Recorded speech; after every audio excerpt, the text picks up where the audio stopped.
दोस्तों नमस्कार। स्वागत है आप सभी का आप ही के अपने इस मंच पर जिसका नाम है मयूर जानी ऑफिशियल। दोस्तों आज एक बड़ी महत्वपूर्ण मुद्दे पे बात होगी। ईरान के साथ जो वॉर छेड़ दी गई है, युद्ध जो छेड़ा गया है अमेरिका और इसराइल के द्वारा, वो इस वक्त और आने वाले कुछ समय तक रुकने का नाम ले ऐसा नजर नहीं आता। आखिरकार प्रधानमंत्री मोदी को भी अपनी चुप्पी जो है वो संसद के दोनों भवन में जाके तोड़नी पड़ी। उन्होंने जो अपने भाषण में कहा है वो खैर कोई उत्साहजनक नहीं है, लेकिन उनको कुछ बोलना पड़ा और उसमें से एक सूत्र निकल के आता है, वो ये है कि ये जो युद्ध चल रहा है, इसको तकरीबन 25 दिन होने को आए, उस युद्ध में और उसका असर जो है, प्रभाव है, आने वाले अरसे तक रहेगा। और वो प्रभाव जो रहेगा वो स्वाभाविक रूप से देश की जो आर्थिक स्थिति है उस पर है। तो हमने सोचा कि आज हम इस मामले में जो एक्सपर्ट है, विद्वान है, उन्हीं को आज बुलाते हैं और समझने की कोशिश करते हैं कि प्रधानमंत्री ने खैर जो कहा है दोनों सदन में, वो अपनी जगह पे उनसे ज्यादा हम उम्मीद नहीं रखते, लेकिन एक जो विद्वान व्यक्ति है अपने इस क्षेत्र में और विदेश नीति से लेके आर्थिक नीति में, तो वो क्या सोच रहे हैं कि ये इस वक्त जो पूरी दुनिया की स्थिति बनी हुई है उसमें हम, मतलब भारत देश हमारा जो है, वो किस मोड़ पे खड़ा है और उस मोड़ से किस तरफ जाने वाला है, विशेष रूप से आर्थिक मुद्दों को लेकर। तो हमने गुजरात सरकार के पूर्व कैबिनेट मंत्री, socio political and economical thinker जिसको कहते हैं, चिंतक डॉक्टर जयनारायण व्यास साहब को आमंत्रित किया। हमको बुला लेते हैं और बातचीत का सिलसिला जो है वो शुरू करते हैं। तो सर, आपका बहुत बहुत स्वागत है, आपने वक्त निकाला हमारे इस कार्यक्रम में दर्शकों के लिए। अब से सीधी मुद्दे पे आ जाएंगे बात की। मैं ज्यादा अब प्रधानमंत्री की बातों को तवज्जो नहीं दे रहा हूँ, आपके साथ बातचीत में उस पर टाइम नहीं खराब करेंगे। आप मौजूदा हालात है वहां पे आपकी ऑब्जर्वेशन में, आपकी समझ में, आपकी सोच में भारत किस जगह पे खड़ा है, हमारा देश आर्थिक, पर्टिकुलरली पॉलिटिकल में नहीं कहूंगा, पर जो इकोनॉमिकल पॉइंट ऑफ व्यू से आर्थिक मुद्दों को लेकर करूंगा, और आने वाले समय में जिसे कहा जा रहा है कि और समय मुश्किल होने वाला है, तो कैसे होने वाला है और किन मामलों में, और what is that you see sir? आप प्लीज आप दर्शकों को बताइए। मयूर भाई, करीब करीब सब क्षेत्रों को इस युद्ध से खड़ी होने वाली जो परिस्थिति है प्रभावित करेगी। हम ऊर्जा की बात करें तो भारत में जो तेल और गैस आते हैं उसका करीब करीब 50% हॉर्मुज स्ट्रेट से आता है जी। अगर वहां अवरोध खड़ा हो जाए तो आप देख सकते हैं, कल यहाँ पेट्रोल डीजल के लिए अफवाही फैली मान लीजिए, मगर लाइनें लगी थी। कुकिंग गैस का जो दाम है वो 60 रुपये बढ़ा दिए गए। 14 किलो का सिलेंडर आता है। होटल रेस्तोरां के लिए 19 किलो का जो सिलेंडर आता है उसके दाम भी बढ़े हैं, मगर वो उसकी उपलब्धि का प्रश्न है। और बात तो बाजार में यहां तक चल रही है मयूर भाई कि ये जो 14 किलो का सिलेंडर है उसमें पार्ले बिस्किट जैसा होने वाला है। जी जी बिल्कुल।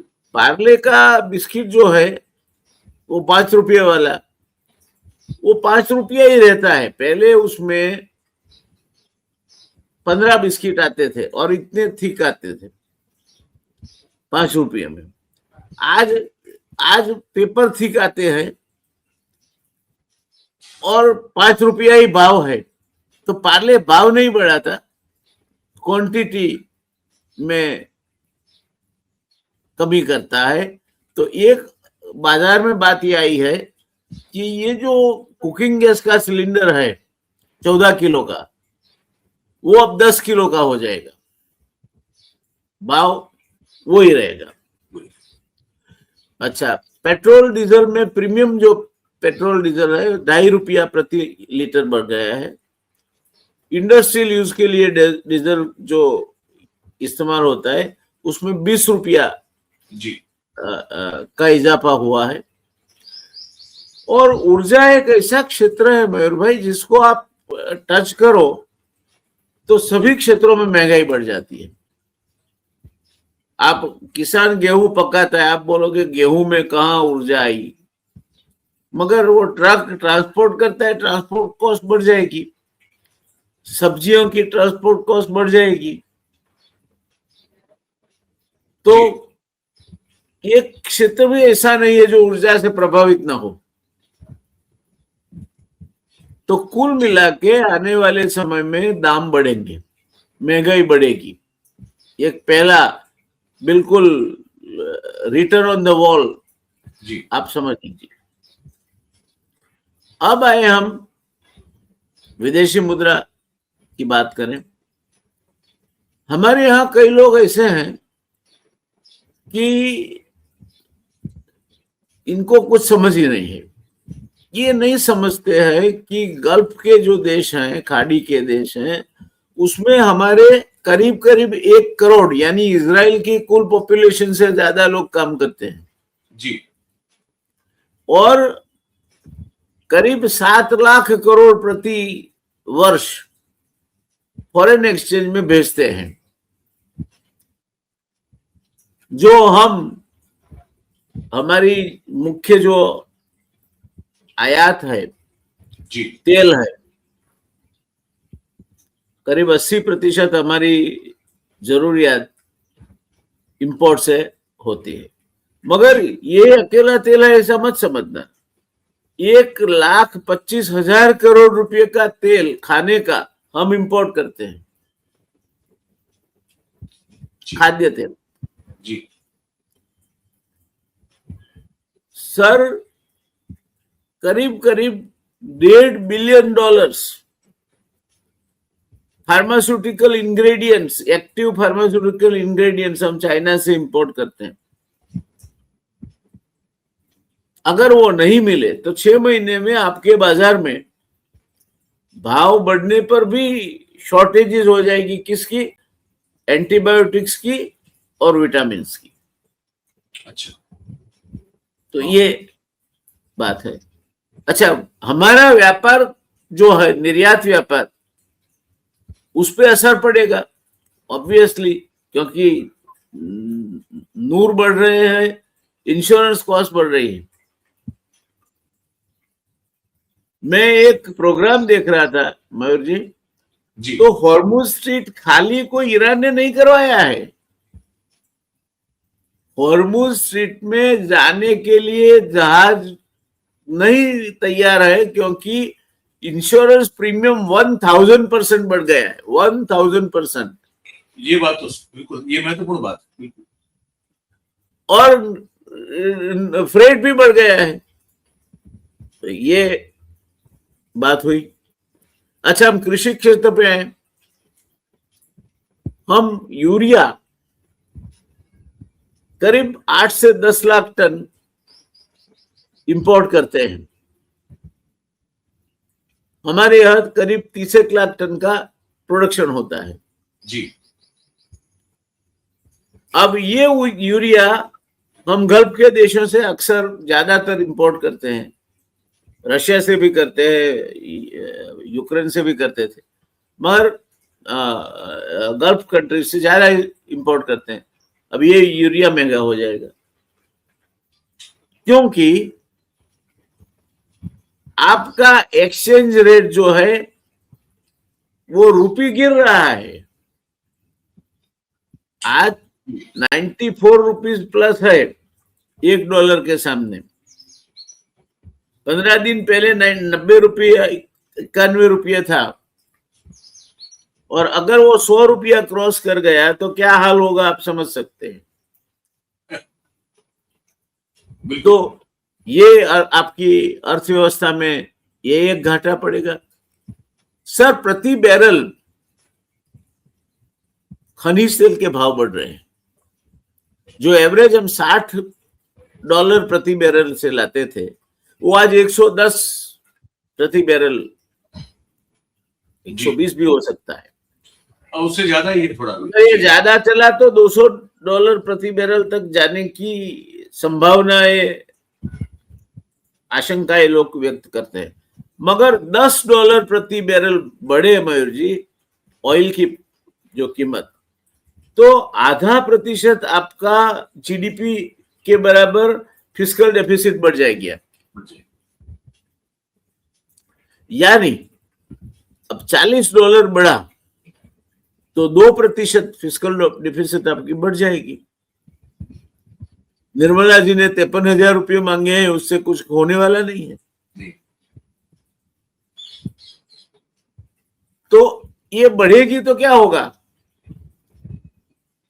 ये बढ़ेगी फिस्कल डेफिसिट, तो सरकार जो योजनाओं पे खर्च करती है, कल्याण योजनाएं जो है जी, उस पे वो खर्च इसका कम होगा।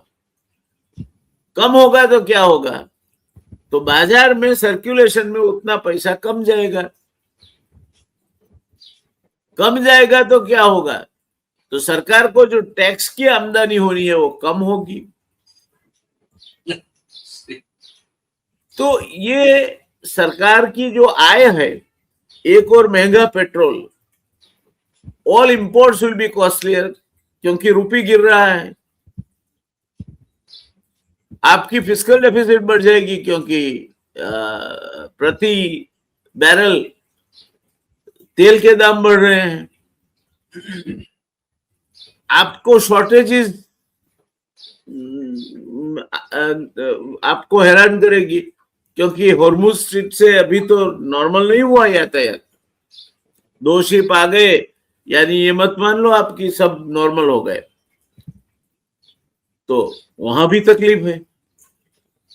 तो कुल मिला के हमारी अर्थव्यवस्था पे रोजगारी से लेकर महंगाई तक सार्वत्रिक विपरीत असर होगा। जी। अब और हमारे जो बाशिंदे हैं उन्होंने जीडीपी सीरीज रिवाइज की थी। ये जो 7.5% जीडीपी बताते हैं, 2% रिवाइज कर दिया था उन्होंने जी। अब वो भी गिस जाएगी। दुख होता है बताते हुए, मगर जीडीपी गिरेगा। जीडीपी गिरेगा तो हर क्षेत्र में आय गिरेगी, हर क्षेत्र में आय गिरेगी तो फिर से अगेन टैक्स गिरेगा। तो कुल मिला के जो ये मनी सर्कुलेशन का जो साइकिल है, वो साइकिल कहीं ना कहीं तकलीफ में आएगा, वो आएगा, यह हाल होगा। क्योंकि मैं पहले एक एक्सपर्ट की निगाह से पूरी स्थिति को समझना चाहता था हमारे साथियों के लिए, और आप जो कह रहे हैं उसको अगर मैंने जो समझा है उसको मैं अगर अब तक की बातचीत को मैं कहीं सम अप करना चाहूं तो मैं ये कह सकता हूं कि आने वाले समय में ऊर्जा के क्षेत्र में, चाहे ऊर्जा फिर वो ईंधन को लेकर हो, और ना मतलब कि पेट्रोल हो, डीजल हो, एलएनजी हो, एलपीजी हो, पीएनजी हो, जो भी जितना भी है, ये इन सब में हमको देखिए कुकिंग गैस में 60 रुपये, कुकिंग गैस में 60 जो उसका दाम 60 रुपये बढ़ गए हैं, बराबर। Premium diesel and premium petrol 2 रुपये प्रति लीटर बढ़ गए हैं। तो मैं इसी को समझ कर रहा हूँ कि जो ताकि मतलब इससे थोड़ा आगे हम बढ़ना चाहते हैं, तो अब तक क्या करें, तो ईंधन के मामले में जिस तरह का भी ईंधन है उस पर बड़ा असर और पड़ेगा आने वाले दिनों में। We have to be ready for that, पहली बात। दूसरी बात यह है कि सिर्फ ईंधन के या ऊर्जा के क्षेत्र में नहीं पड़ेगा, उसकी जो एक चेन रिएक्शन होगी वो और सभी क्षेत्रों में हमको देखने को मिलेगी। चाहे आप इसमें यातायात समझ ले, लॉजिस्टिक समझ ले, और उसके साथ साथ पेट्रोलियम जो बाई प्रोडक्ट्स हैं उन सब प्रोडक्ट्स जैसे यूरिया है या दवाइयां है या बहुत सारी चीजें जिसमें इनका सर उपयोग होता है। यूरिया के बारे में आप ये ख्याल रखिए कि जून का महीना आ रहा है, जी जी बारिश का सीजन शुरू होगा, जी तब जाके यूरिया की डिमांड है पीक पीक पकड़ेगी। जी तो अगर किसान को यूरिया नहीं मिलता है तो एक अंदाज है उसका प्रोडक्शन 4 से 5% कम होगा कृषि जी। का। ये जो मैंने अगाउ पहले खाली यूरिया के भाव, यूरिया शॉर्टेज वगैरह की बात की थी। कम यूरिया की वजह से 4 से 5% कृषि उत्पादन कम होगा। जी अब कृषि का 16% अपने जीडीपी में हिस्सा है, उसका 5% यानी 0.8% जीडीपी में ये वजह से भी कमी आएगी। कमी आएगी। तो ये सब के लिए हमको एक बात तय है कि तैयार रहना पड़ेगा। अब तैयार कैसे रहेंगे, क्योंकि अब मैं थोड़ा इसको जो है पॉलिटिकल एंगल से देखने की कोशिश करता हूँ आपके साथ। वैसा हमने 21 या 25 मिनट का कुछ भाषण सुना राज्यसभा में प्रधानमंत्री का, आपने सुना होगा। हालांकि इतना कम बोलते नहीं है, ये 1.25 घंटे तक बोलने की आदत है इनकी, लेकिन पता नहीं क्यों इस बार बहुत कम बोल पाए और इतना मतलब आधा घंटा भी पूरा नहीं हुआ। और उसमें जो मैं समझा जितना पूरा सुन के, वो यही था कि आप देखिए आगे बहुत सारी कठिनाई आ सकती है, आप अपना अपना देख लो, या आप सब मिलके साथ मिलके हम कुछ करेंगे, या तो कोरोना की बात की। मुझे कहीं कोई उसमें जो है ना वो कोई जवाब नहीं मिला कि देश के प्रधानमंत्री के पास इस संकट में देश को लीड करने के लिए कौन सी योजना है। ये मैं इनके भाषण से कहीं समझ नहीं पाया। या तो मैं बहुत ही मंदबुद्धि हूं, या फिर प्रधानमंत्री उसको बताना भूल गए हैं। आपको क्या लगता है? मयूर जी, कल मैंने एक कार्यक्रम किया था मेरे जो दर्शक मित्र हैं उनके लिए जी कि आने वाले समय में आप अपने को कैसे संभाल के चलोगे। जी तो पहली बात है, आप अपना बजट पहले बैठ के बना लीजिए। जी वो बजट में जो कंपलसरी चीजें हैं जी वो एक और रखिए, जी और जो जैसे कपड़े खरीदना है, कोई वेकेशन पे जाना है, किसी की बर्थडे सेलिब्रेट करना है, ये खर्चे बंद कर दीजिए आप। बिल्कुल मतलब जो बेकार के खर्चे जिसके जो 100% कट इट। हाँ, आप मतलब इसको 100 खर्च करने की काट बिल्कुल दीजिए। जरूरत नहीं है, आपके हाँ, जीवन यापन में जो खर्च करने की जरूरत नहीं है उसको बिल्कुल ना काट दीजिए। जी दूसरी बात, अगर आप मिडिल क्लास हैं जी तो आप जिसकी डिक्रीजिंग वैल्यू है इसे एसेट में पैसे मत रोको। जी जैसे मोटरसाइकिल आप खरीदते हो, जैसे शोरूम से बाहर निकली 20% कीमत घट जाती है। जी इंक्रीजिंग वैल्यू वाले एसेट में अगर आप लोन लेके भी पैसा रोकने चाहते हैं, रोको। जी जैसे खुद के लिए मकान लेना चाहते हो, जी ले सकते हो, जी सस्ता भी मिल जाएगा, अभी लोन भी मिल जाएगा, और वो एसेट आपको कभी दगा नहीं देगा। जी मगर आजकल शॉर्ट भी ईएमआई पे मिलने लगे हैं। ये ईएमआई कल्चर से बाहर निकलो। जी बिल्कुल जो हाथ में है वो पैसा ही हमें खर्च करना है, और उसमें 30% कटौती करके अपना बजट बनाना है।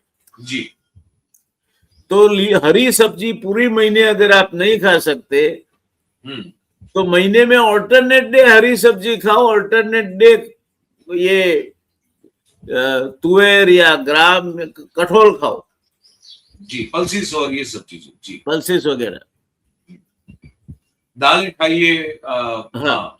सब तो ये जो आपका घर का घरेलू बजट है उसमें आप बचत करो। जी बर्तन एफिशिएंट रखो जिससे गैस कम जलने पे भी कुकिंग हो सके। जी એટલે ઢાંકીને રાખો વાસણ। जी खुल्लू ना वगारो के चढ़ाओ। हाँ, ये थोड़ा हिंदी में बताना पड़ेगा, मतलब हमको दर्शक हमारी हिंदी है तो कि जी हाँ, मतलब अब खुला बर्तन से अच्छा है कि मतलब प्रेशर बना रहे, इस तरह से कुक कीजिए ताकि जल्दी से हाँ कुक हो जाए। हाँ। तो ये सब चीजें हाँ, गैस का ये इस्तेमाल जो करें या मध्यम वर्ग में अगर आप हो तो शहर में पैसे मत रोको।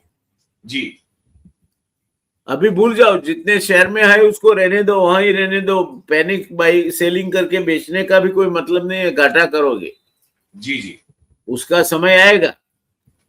मगर अभी आपको कोई मिडिल क्लास फैमिली को पैसा रोकना है जी तो इन्वेस्ट 6 महीने के लिए आप सेविंग अकाउंट में पैसे बचत करके 30% 6 महीने के लिए सेविंग अकाउंट में रखो, ताकि कोई बीमारी आ जाए, कोई अनफोर्सिन एक्सपेंडिचर आ जाए तो आपके काम में आए। आप एसआईपी भी कर सकते हैं। सर, मैं आपको थोड़ा बीच में आपको रोकना चाहता हूं, आप प्लीज अलाउ मी। सर, ये सब तो कब हो सकता है जब मिडिल क्लास की जेब में पैसा हो बचाने के लिए। आवक तो होगी ना। हाँ, आपकी आय सैलरी की तो जो है जी बिल्कुल जीरो तो नहीं हो जाएगी किसी की भी आय। नहीं, जीरो नहीं होगी, लेकिन घर की जिम्मेदारियां भी तो होती है सर। तो बचत वो कहाँ हो वो पा रहा है वो मिडिल वो क्लास। उसको आपको मर्सीलेसली 30% मैंने काट दिया। मैंने तय किया है कि 3 साल तक एक भी नया कपड़ा नहीं खरीदूंगा। जो भी है चलेगा। अच्छा, birthday celebration, beauty parlour, baby shower, videography और ये सब मत करो। आपको 5,000 मयूर जी पगार मिलता है। नहीं, वो सरल, मैं सही है। आपको एग्जाम्पल के साथ बताता हूँ। 5,000 तो आजकल सबको मिलता है सैलरी। 5,000 में से आप घर के लोग बैठ के तय करो कि 1,500 रुपये कैसे काटने हैं हमें। पर सर, मैं इस मेरा जो मूल सवाल था वहां वापस लौट, मैं समझ रहा हूँ आपकी बात, पर मैं ये पूछना चाहता हूँ कि क्या हमारा राजनीतिक नेतृत्व अगर कुछ अलग निर्णय लेता इस युद्ध से पहले, तो क्या ये इतनी सारी प्लानिंग एक मिडिल क्लास को इस देश में 100 नहीं जरूरत पड़ती करोड़ लोगों को करनी पड़ती, ना या तब भी करनी पड़ती? ना। अगर सही निर्णय लेते तब भी करनी पड़ती, या क्योंकि गलत निर्णय लिया है इसलिए करनी पड़ रही है? देखिए, हमने एक गलत निर्णय तो इजराइल के करीब जाके करीब करीब दिख के लिया है। जी हमें बिना काम कुछ अरब देशों की और ईरान की दुश्मनी मोल लेने का काम हमने किया है। जरूरी नहीं था, तो ये हो सकता था। और तो वैसे भी हालात बिगड़ रहे थे। ये बजट आया तभी भी मैंने आपको कहा था कि ये साल जो निर्मला सीतारमन ने बोला है 7.5% जीडीपी ग्रोथ होगा, वो एक फ्रॉड है, नहीं होगा। जी बिल्कुल, आपने कहा था। मैंने उस समय कहा था। तो बाकी के आप विकल्प को बढ़ा चढ़ा के पेश कर चुके थे। अच्छा, आपको 5 किलो गेहूं सबको देना है या नहीं देना है, उसमें तो आप कटौती नहीं कर सकते। वो फर्जियात बजट है आपका। जी तो बाकी की जो समाज सुरक्षा की योजनाएं हैं उसका बजट कहां से आएगा?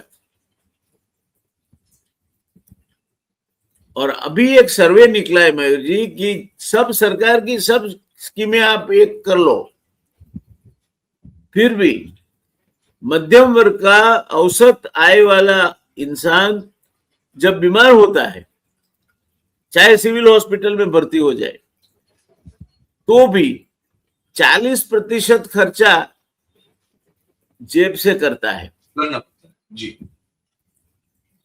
दवाइयां हैं, टेस्ट है, ये है, वो है। तो ये आपका कंपलसरी एक्सपेंडिचर है।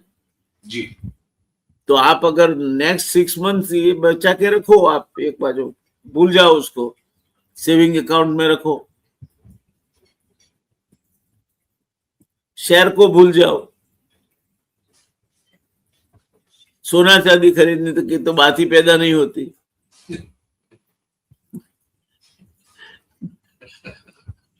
तो कटौती कर करके आप कहाँ कर सकते हो? आप कटौती कर करके आपके खाने के खर्चे में कर सकते हो, आपके रहन सहन के खर्चे में कर सकते हो, इसके अलावा आपके पास जगह ही कहाँ है? नहीं, मैं आपको एक और, इसलिए मैं इस पर आपसे काउंटर आर्गुमेंट या तो डिबेट कर रहा हूं कि अभी दो रिपोर्ट्स अलग अलग पेश हुए।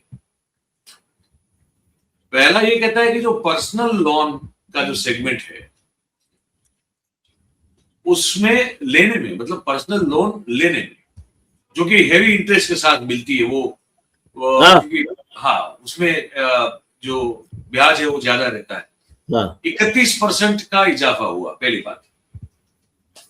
और दूसरी बात सर, कि जो गोल्ड जो हमारे पास है, जैसे आप खरीदने की बात किया तो कहां से लेंगे, लेकिन आंकड़ा ये आ रहा है कि जो गोल्ड लोन है सर, उसमें मतलब गोल्ड मेरा है तो मैं मुथूट को या फला ढिमकाना को दे के अपने उस पे पैसे लूं ब्याज पे, तो गोल्ड लोन लेने के मामले में भी सर 89% का इजाफा हुआ है। आप गोल्ड रिडीम नहीं कर पाओगे मयूर जी, वो गोल्ड लोन लिया, मान लो गोल्ड बेच दिया आपने। मैं अपनी बात पूरी कर लूं सर, तो मैं ये कह रहा हूं कि जब लोग लोन अपना सोना गिरवी रख के लोन ले रहे हैं, उस मामले में अगर 89% का इजाफा है, पर्सनल लोन लेने के मामले में अगर आपका 31% से ज्यादा का इजाफा हो रहा है, और मैं ये बिल्कुल मानता हूं कि ये आंकड़े भी बहुत दबा के सप्रेस करके निकाले गए होंगे कुछ, मतलब मैं, क्योंकि ये लोग सही आंकड़े कभी नहीं देते, लेकिन फिर भी अगर ये आंकड़े हैं तो ये भी बहुत ही भयजनक है। तो ऐसे में सर कौन सा बजट बनाए, कहां से पैसे काटेगा कोई आदमी, भाई ये बहुत मुश्किल है। मैं सहमत हूं आपके साथ, उतना आसान नहीं है, मगर फिर भी हमें जीना तो होगा। जीना तो होगा जी। वो कोई भी लोन लेना फ्रीज कर दो, नहीं चाहिए। ये गोल्ड लोन जिन्होंने लिया है ना, 90% of them will not be able to redeem their ornaments. बिक जाएंगे जी। बहुत जो लिक्विडिटी का जहां तक सवाल है, बहुत खराब समय आ रहा है आने वाले समय, और कम से कम 3 साल मान के चलो। हाँ, मैं यही पूछ रहा था, 3 साल तक लगता है आपको? विकट समय है, कठिन है। हाँ, मुझे लगता है कि ये इसका जो सब्जेक्ट था आज का, वो यही था कि प्रभाव क्या है, दुष्प्रभाव क्या है, कब तक चलेगा, और क्या क्या हमको देखना पड़ सकता है, झेलना पड़ सकता है। हम अभी लीडरशिप की बात ज्यादा नहीं कर रहे, क्योंकि वो नाकाम, नाकारा और बेकार साबित हो चुकी है। इस पर कभी एक थोड़ा अलग से बात करेंगे, लेकिन आज हमको ओरिजिनल जो जमीन पर, सतह पर जो हमारे सामने तकलीफ खड़ी है, उसको पैनिक हुए बगैर शांति से, शांत चित्त से समझने की कोशिश करनी थी। व्यास साहब ने बता दिया कि इन सब मामलों में हमको बहुत सचेत रह के जीना पड़ेगा, क्योंकि हम ही हमारा सहारा है, और कोई होने वाला है नहीं, तो खुद का सहारा बनेंगे। तो देखिए, इस सब बातचीत जो है आपके काम की थी। हम उम्मीद करते हैं कि आप इसमें से कुछ जो व्यास साहब ने कहा, वो पदार्थ पाठ जो है वो आप जरूर से सीखेंगे, और अपने जीवन में, क्योंकि 3 साल बता रहे हैं व्यास साहब, तो 3 साल, इस तरह के 3 साल हो तो बड़ा लंबा अरसा लगता है, और 3 साल मुश्किल अगर झेलनी है तो बहुत समझ बूझ के, योजनाबद्ध रूप से, और जो भी लिक्विडिटी आपके पास है उसको। इसमें एक कैच है मयूर भाई जी। अगर कल उठ के ईरान और अमेरिका का समझौता हो जाता है जी, और ये संकट युद्ध का टल जाता है जी, तो फिर 1 साल, वरना फिर एक से ज्यादा। जी, समझ नहीं तो 3। तो मुझे लगता है कि ये आज के सब्जेक्ट को हमने हो सके उतना जस्टिफाई करने की कोशिश की। बहुत बहुत धन्यवाद करूंगा व्यास साहब आपका, आपने वक्त निकाला। और हमारे दर्शकों से बात की। धन्यवाद। जी, तो सर ऐसे ही आप एक अलग से पॉलिटिकल एंगल पे चर्चा करनी है, लेकिन फिर वो बाद में थोड़ा वक्त निकाल के करते हैं। राजनीतिक रूप से जियोपॉलिटिकली हम कहाँ खड़े हैं उस पर बहुत महत्वपूर्ण। राजनीतिक रूप से तो ये लोगों को आज के प्रवचन में कहीं भी सुना आपने कि यूरिया की शॉर्टेज होगी? कहीं भी सुना आपने कि यूरिया महंगा होगा? कहीं भी सुना आपने कि 8 लाख टन यूरिया की शॉर्टेज, यानी हमारा 5% के करीब करीब फूड प्रोडक्शन कम होगा? सर हमारे एक्सपोर्ट पर नहीं बोला गया है। बासमती एक्सपोर्ट की तो छोड़ दो यार, एक्सपोर्ट को मैं चिंता ही नहीं करता, क्योंकि कौन सी एक्सपोर्ट थी हमारी? वो पड़ा हुआ है, खराब हो रहा है, उसको भेजा नहीं जाता, हम भेज नहीं पा रहे। ये सब भी तो है, सब चीजें। एक्सपोर्ट गया, उसको भूल जाओ आप। वैसे भी हमारा वर्ल्ड ट्रेड में 1.9% शेयर है, अच्छी बात है। अगर हम चाइना होते तो रोते। इंपोर्ट मारेगी हमें, और ये वीकनिंग रूपी मारेगा। रुपया जो कमजोर हो चुका है और लगातार हो रहा है वो मारेगा। और मयूर जी, आप कहते ना कहां से बचेंगे? 5 किलो तेल खाते थे हम प्रति वर्ष प्रति व्यक्ति जी।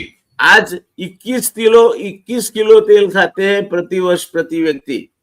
5 किलो कर दीजिए आप, देश के 1.5 लाख करोड़ रुपए बच जाएंगे। जी। और आपको हार्ट के कोई प्रॉब्लम, ब्लॉकेज के वगैरह, बैड कोलेस्टेरॉल वगैरह का नहीं होंगे, नुकसान नहीं है उसमें।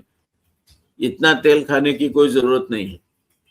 जी, धन्यवाद सर, बहुत बहुत धन्यवाद। Thank you very much sir, आपने वक्त निकाला। नमस्कार। नमस्कार नमस्कार। तो दोस्तों ये बातचीत यही समाप्त करेंगे, और आपके जो कमेंट है उसकी प्रतीक्षा रहेगी। इस बारे में आप जो सोचते हैं हमको लिख के बताइए, और आपको लगा कि ये जानकारी आपके काम की है तो फिर इस वीडियो को आप लाइक करें, इसके लिंक को आप शेयर करें, हो सके इतने लोगों तक पहुंचाएं। और ये मंच आप ही का है भाई, आपने अब तक अगर इसे सब्सक्राइब नहीं किया तो जरूर से कर लें और अपने साथियों से करवाएं। और हमें आपके आर्थिक सहयोग की जरूरत है, हम स्वतंत्र पत्रकारिता करते हैं। सहयोग आपका चाहिए, जितना आप दे सके, जिस तरह से दे सके। ये नीचे आप जो स्क्रॉल देख रहे हैं इसमें ये जानकारी लिखी गई है, तो आपके आर्थिक सहयोग का भी इंतजार रहेगा। बहुत बहुत धन्यवाद करेंगे आप सभी का हमारे साथ इस बातचीत में जुड़ने के लिए। Thank you very much. नमस्कार।